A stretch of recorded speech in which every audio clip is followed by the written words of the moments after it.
Hello mga kabarkada! Itong video na ito ay ipapakita ko sa inyo kung bumigay nga ba yung HP07 na robopong. Tingnan nyo.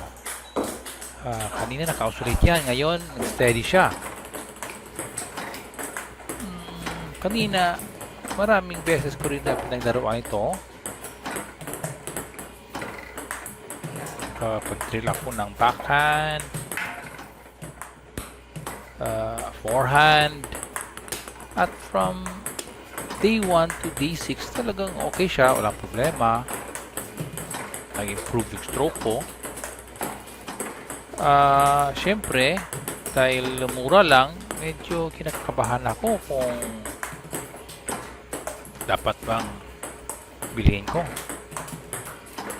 So ngayong video na ito, dito sa day 7 nagkaroon siya ng ganun, merong counting yun, malfunction ba yun?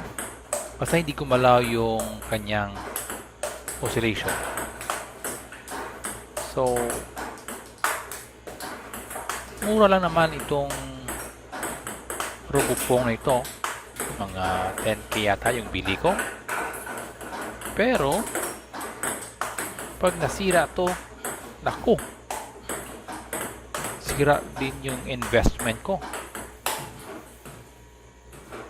Maganda ito kasi kahit wala kang training partner, talagang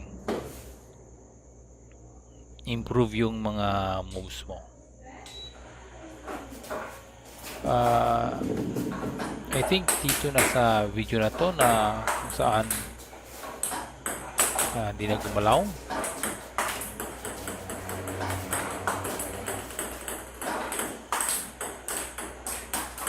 Ayan. Pag in-increase mo yung volume, parang may maririnig ka na parang yung nagka-clash ng mga metal. So tingnan natin ang malapitan. Ayan, gumagana siya, umiikot pa, meaning it's oscillating. Then suddenly nagkaganito siya. Ayan, nag-steady siya na hindi ko ginagalaw yung controller. So yun, mabuti na lang hindi New G robopong 3055. I think that's 82,000, or yung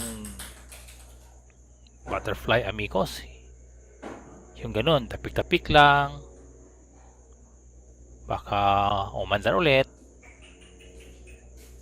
Pag butterfly amigos prime yun, 100k yun, at nasira, talagang disgrasya tayo dito. Pero ayun, buti na lang bumalik sa dati.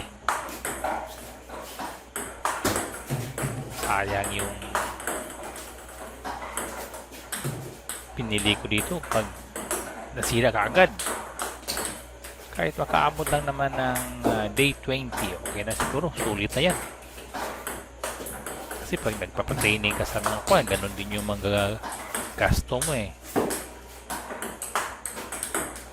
Say 500 per session, parang ganun din.